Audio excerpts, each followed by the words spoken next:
Ready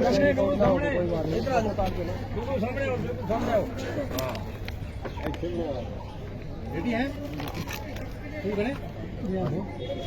sir, आज छठा दिन है और 6 दिन से लगातार धरना प्रदर्शन चल रहा है। यहाँ पर सारे पूर्व सैनिक हैं, कई बुजुर्ग सैनिक भी हैं, अलग अलग राज्य से यहाँ पर पहुँचे हुए हैं। तो कोई गवर्नमेंट का ऑफिशियल आपसे मिलने आया है? बिल्कुल कहने जी, मैं जिले में मीडिया कर आए हैं अपने अपने सारे चैनलों में मैं धन्यवाद करता हूँ कि आप हमारा कवरेज कर रहे हो, क्योंकि नेशनल मीडिया से हमने 20 तरीक को इतना बड़ा एक प्रोग्राम किया था। लाखों के तादाद में साबका सैनिक देश के कोने कोने से आए थे।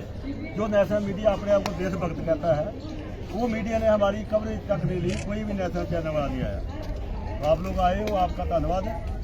मैं सुबेदार मेजर SP ਸਿੰਘ ਗੋਸਰ, ਸਾਬਕਾ ਸੈਨਿਕ ਸੰਘਰਸ਼ ਕਮੇਟੀ ਨੈਸ਼ਨਲ ਐਡਵਾਈਜ਼ਰ। ਅਸੀਂ ਅੱਜ ਸੇਵਾ ਦੇਣਾ ਧਰਨਾ ਪ੍ਰਦਰਸ਼ਨ ਦਾ, ਕਿਉਂਕਿ 20 ਤਰੀਕ ਨੂੰ ਜਿੰਨੀਆਂ ਵੀ ਜਥੇਬੰਦੀਆਂ ਆਈਆਂ, ਅੱਜ ਸਾਂਝੇ ਤੌਰ ਤੇ ਇੱਕ ਨਿਰਣਾ ਲਿਆ कि सरकार इतना बड़ा एजुटेशन होने के बावजूद भी हमारे पास कोई सरकारी प्रशासनिक अधिकारी नहीं आया।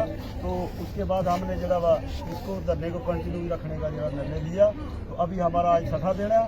अज तक सरकार का कोई भी जो प्रशासनिक अधिकारी साढ़े को नहीं आया, बल्कि कल खुद ही असी जो SHO साहब है यहाँ के, उनके साथ हमारा डेलीगेशन गया। वहाँ पर डिफेंस मिनिस्टर और PMO ऑफिस और राष्ट्रपति भवन को हम अपना मेमोरेंडम ज्ञापन दे के आए। आपको जितना धरना प्रदर्शन यहाँ पर कंटिन्यूसली कर रहे हैं पिछले 6 दिनों से, और कंटिन्यूसली आपको परमिशन नहीं मिल रही है, आपको अगले दिन की परमिशन लेनी पड़ रही है, इसके बारे में क्या कहेंगे? हाँ जी, परमिशन हमारे को पहले दूसरे तीसरे दिन की प्रॉब्लम आई थी, मना कर दिया था। तो फिर हमने जो भी अपना एक्शन किया और इसके बाद SSP साहब ने हमारे को बुला के हमारी मीटिंग हुई स्पेशल, उन्होंने परमिशन दिया है कि कंटिन्यू जो परमिशन मिलता रहेगा। डेली की डेली हमारे को परमिशन लेनी पड़ती है, अभी कोई प्रॉब्लम नहीं आ रही। सर ये बताइए कि MSP को लेकर, जवान के MSP को लेकर के क्या मांग है आपकी? जवान की MSP का मतलब है कि ये मिलिट्री सर्विस के होता है रिस्क भत्ता जो जवान, क्योंकि हमारा डिफेंस फोर्सेस जो है जो सेंट्रल गवर्नमेंट ने बुलाई है, उनसे एक्स्ट्रा थोड़ा बेनिफिट देने के लिए, क्योंकि ये इनका रिस्क ज़्यादा होता है, बॉर्डर पे रहते हैं। तो ये इसलिए MSP आई यूरोप कंट्रियों के पैटर्न से। और जहाँ पर हमारे साथ जो इसमें भी वितकरा हुआ है, क्योंकि जो जवान बॉर्डर के ऊपर होता है, देश की सरहदों के ऊपर, वो उसकी लाइफ को रिस्क ज़्यादा है जी सर। और जो हमारे अधिकारी है उनको वो पीछे होते हैं बंकरों में या ऐसी रूमों में, उनको रिस्क कम है। तो इसलिए रिस्क जी पे जी MSP जी जवान को ज़्यादा मिलनी चाहिए, जबकि उल्टा हो गया। सरकार ने जवानों को 5200 रुपया और अधिकारियों को 15,500, ये एक बहुत बड़ा डिस्क्रिमिनेशन है।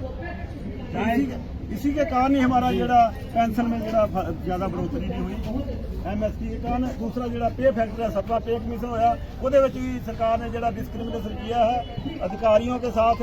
और हमारे को 2.57 दे के, अधिकारियों को 2.81 दे के, उसके कारण में ORP सेकंड डिवीजन हुआ, अभी टेलीविजन सरकार ने अनाउंस किया, उसमें हमारे देसी जवानों को कोई खास फायदा नहीं होया। थोड़ा बहुत स्पाई तो होदा तक हुआ, उसके बाद JCO रैंक, ऑनरी रैंक और प्री मेचर आए हैं उनको उससे लांबे रखा गया, उनको कोई भी बढ़ोतरी नहीं। भेदभाव हो रहा है, भेदभाव हो रहा है। अब भेदभाव तो ये तो सरकार को सोचना चाहिए। भेदभाव का कारण ही ये है कि हमने आज तक जितनी भी एजुटेशन हुई है, हमने अधिकारियों का साथ दिया, अधिकारियों को मोटे किया, वो उनको अपना गुरु माना, क्योंकि हमने उनके पीछे संख्या बल दिखाया और अधिकारियों ने हमने उनके ऊपर विश्वास किया। और हमारे साथ ही हमारे कट दिखा के सरकारों को दबाव बना के उन्होंने खुद अपने बेनिफिट लिए और हमारे साथ विश्वासघात किया। उसी का कारण हमारे को आज सड़कों के ऊपर JCO जवानों को आना पड़ा। नहीं तो पहले तो हम अधिकारियों के पीछे ही जो भी कोई एजुटेशन करते थे, लेकिन जब हमारे साथ धोखा हुआ है तब पूरे देश के साथ जागे हैं और अलग तौर पर हम JCO जवान क्या हुआ रैंक क्या, उन्होंने हमारा एजुटेशन शुरू किया अपनी सर आपने कहा कि अब तक सरकार का कोई नुमाइंदा आपसे मिलने के लिए नहीं आया, तो क्या इसे सरकार की बेरुखी समझा जाए? हाँ जी, बिल्कुल सरकार की बेरुखी समझेंगे। एक तरफ से हमारे प्राइम मिनिस्टर साहब बहुत हमदर्दी दिखाते हैं हमारे जवानों के साथ, होली दिवाली पे लड्डू खिलाने जाते हैं, लेकिन हम भी तो अभी हमारे सर्विस जो अभी कर रहे हैं, हम उससे पहले करके आए हैं वो ड्यूटियाँ। तो हमारा भी साबका सैनिकों का भी जहाँ साढ़े शहीद हो गए बार्डर के उत्ते देश को बचाने की खातर, उन्होंने शहीद परिवारों की पेंशन पहले भी नहीं बढ़ी ORP1 भी कोई फायदा नहीं होया। तो साढ़े साथी विडो भैन वीर नारियां ने ਉਹਨਾਂ ਨੂੰ ਵੀ ORP ਦਾ ਕੋਈ ਜ਼ਿਆਦਾ ਲਾਭ ਨਹੀਂ ਮਿਲਿਆ। ਤੇ ਇਸ ਕਰਕੇ ਅਸੀਂ ਪ੍ਰਾइम मिनिस्टर के बेनती करते हैं कि जिमें तुसी जवानों का मनोबल बढ़ाने के लिए जाते हो जी बार्डरों के उपर या ग्लेशियर बर्फ के ਵਿੱਚ ਇਦਾਂ ਜਿਹੜੇ ਅਸੀਂ ਰਿਟਾਇਰ ਹੋ ਗਏ ਸਾਡੀ ਵੀ ਸੁਣੀ ਜਾਏ, ਸਾਨੂੰ ਜਿਹੜੇ ਸਾਡੇ ਬੰਦੇ ਹੱਕ ਦਿੱਤੇ ਜਾਣ। सर राजनाथ सिंह का कहना है मंत्री को लेकर के ये कह रहे हैं कि हाथी के दांत खाने के कुछ और दिखाने के कुछ और, मतलब वहाँ जाते हैं। ये तो जग जारी हो गया। देखो हम किस लिए बैठे हैं, हम हमारे साथ भी अगर जस्टिस हो तो हम इधर आने की क्या जरूरत थी। तो इसलिए ये जड़ियाँ पोलिटिकल पार्टियाँ या कोई भी जहाँ चलो प्राइम मिनिस्टर सरकारें आती जाती रहती है, कभी कोई सरकार, हमारे साथ तो कांग्रेस के टाइम भी धोखे होते आ रहे हैं। सन 73 में हमारी जवानों की पेंशन 70% थी, वो घटा के 50 होगी, अधिकारियों की 30 से बढ़ के 50 होगी। हमारे साथ तो हमेशा जरा वा, क्योंकि हम गरीब वर्ग से आते हैं, किसानों के मजदूरों के बच्चे हैं। ये सरकारें जो है हमेशा जरा गरीब वर्ग है वो शोषण कर दिया, चाहे कोई भी सरकार हो। नरेंद्र मोदी कहते हम जवान के लिए अपनी जान भी दे सकते हैं। जवान से राजनाथ सिंह ने कहा था पहले हमारी इंडियन आर्मी है, इसके बाद कोई है, तो हम जवान की पूरा सम्मान करते हैं। मोदी जी तो ठीक है, आपकी नजरों में अच्छे हैं, हमारी नजरों में अच्छे, हम उनको बुरा नहीं मानते हैं, लेकिन फिर मोदी जी अधिकारियों के प्रभाव में क्यों है? क्योंकि ये सरकारें खाली संख्या बल देखती है। पहले संख्या बल अधिकारियों के पीछे था जब जंतर मंत्र में धरना चल रहा था, और जैसे हमारे साथ धोखा हुआ, अभी हम जितने जेसीओ जवान है पूरे देश दिया जेसीओ जवान संस्थावां हम एक झंडे बैनर थले इकट्ठियां हो गई ने। हुण सरकार को यह समझ लेना चाहिए कि संख्या बल, क्योंकि अधिकारी 3% हम 97% है।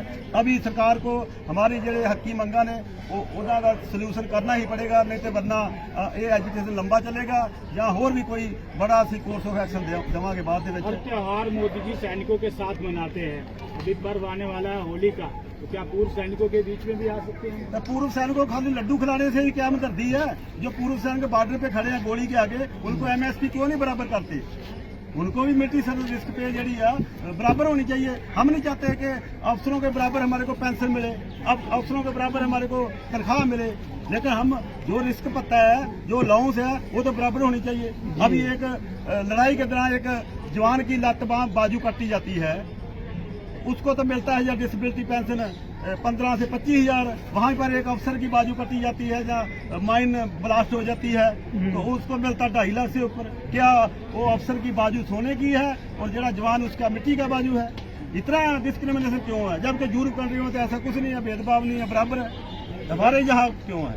सर क्या डिफेंस मिनिस्टर से बात करने का कोई इरादा है? डिफेंस मिनिस्टर तो असं ऑलरेडी कई 11 दफा मीटिंग कर चुके हैं। ये सेम मुद्दे असं डिस्कस कर चुके हैं कि हमारे को आश्वासन दिए गए कि ठीक है जी आपके साथ।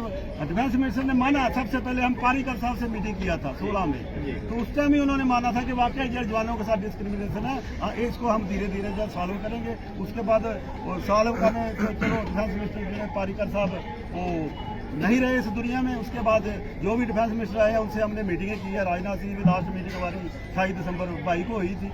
ये मुद्दे सारे डिस्कस किए हैं, लेकिन सरकारें भी संख्या बल देखती हैं। हमने बताया पहले तो संख्या बल, उनको पता था कि अधिकारियों के पीछे हम ज़्यादा थे, अधिकारियों के पीछे जितनी भी एजुकेशन हम दरिया कुर्सी समझता कीमत है हमारे जेसीओ जवान। तो अभी क्या है कि जैसे हमारे को ठोकर लगी है, हमारे साथ धोखा हुआ, तो हम उनको अधिकारियों को छोड़ के हमने अलग तौर से बना ली है, अपनी संस्थावां बना लिया ने, जिन्नियां भी संस्थावां एक मंच थले आ गई ने। इस करके असीं सरकार को अपील करते हैं कि साडे जिहड़े मुद्दे जल्दी तो जल्दी हल किए जाए। बाकी जिहड़े कई भी अजे भी साडे जेसीओ जवान अजे भी अधिकारियों पीछे लगे हुए हैं कि नहीं।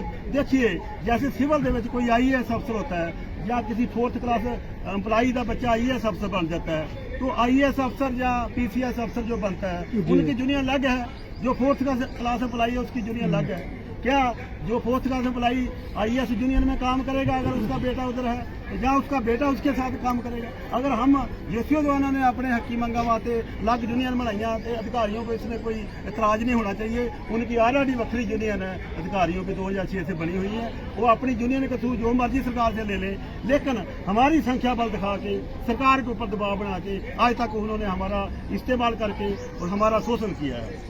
सर आप 6 दिन से लगातार जंतर मंतर पर धरना कर रहे हैं, आपने कहा कि सरकार का कोई नुमाइंदा आपसे मिलने के लिए नहीं आया, क्या आपको लगता है कि इस आंदोलन को और बड़ा करने की जरूरत है? क्या आप रामलीला मैदान में जाएंगे? क्या आप संसद भवन घेरेंगे? देखिए ये तो हमारी, मैं अकेला कोई जहाँ से निर्णय नहीं ले सकता। हमारी जितनी भी जैसी योजना संस्था उधर 20 फरवरी को आई थी, हमने मीटिंग किया है और उनके साथ सलाह मशवरा करके ही अभी ये हमारा संकेत है कि चलता रहेगा धरना। अगर नहीं सरकार ने सुना तो हमारे पास बड़े ऑप्शन है, ऑप्शन बहुत है, लेकिन उसको हमने कैसे फाइनलाइज करना है, किसको हमने प्रायोरिटी देनी है। हमारे पास आज तक 100 बंदों का हमारे पास वॉलंटियर नाम आ चुका, जो जहाँ तक अपना अंडरटेकिंग देना चाहते हैं कि हम जड़ी राष्ट्रपति भवन के आगे जाके खुदकशी कर लेंगे अगर सरकार ने हमारी बात नहीं मानी। लेकिन अभी तक हमने ये एक्शन नहीं करना है। अभी तक हमने जो भी संवैधानिक तरीके नाल इस धरने को आगे विस्तार करना है। उसके बाद जो भी कोर्स ऑफ एक्शन या संसद भवन को घेरना या रेलवे रोकनी या कोई जड़ा वा रामलीला मैदान बुक करके कोई बड़ा एजुकेशन करना, इसके बारे में हमारी जो कमेटी वो निर्णय लेगी। तो काफी लंबे समय से ये लड़ाई आप लड़ रहे हैं और ये आपकी मांगे जो हैं ये जग जाहिर है, तो फिर क्यों सरकार जो है आपकी मांगों पर जो आपकी जो मांगे हैं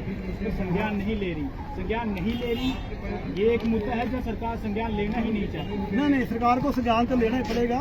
मैं आपको बताया कि इसका कारण यही है कि पहले हम अधिकारियों के ऊपर विश्वास किया तो वो हमारे आगे लीडर बने और उन लीडरों ने हमारे साथ विश्वासघात किया। सरकारों को हमारे टेबल पे कुछ और बोला, लेकिन जब टेबल टॉक हुई स्टेजों के ऊपर हमारे फेवर में बोला, टेबल टॉक में उन्होंने केवल अपने मुद्दे ही आगे रखे और सरकारों से हमारा कष्ट दिखा के, हमारी जी संख्या बल दिखा के उन्होंने खुद बेनीफिट लिए, जो कि तुम्हारे सामने ही है। ये टेबल देख लो कितना बड़ा बिजते है, साढ़े नाल चार्ट बने हुए हैं। आपका अगला कदम क्या रहने वाला है? अगला कदम तो मैं फाइनल नहीं अभी दस सकता, मैं बता दिया कि जो भी हमारी कमेटी फैसला लेगी। अभी तो फिलहाल तो हमारा ये ही जरा कंटिन्यू चलना है, जो धरना प्रदर्शन कंटिन्यू चलना। अभी इसमें भी हमारा जरा संख्या बढ़ रही है, देश के कोने कोने से जड़े साहब का सैनिक आ रहे हैं। सर आपका बहुत बहुत धन्यवाद।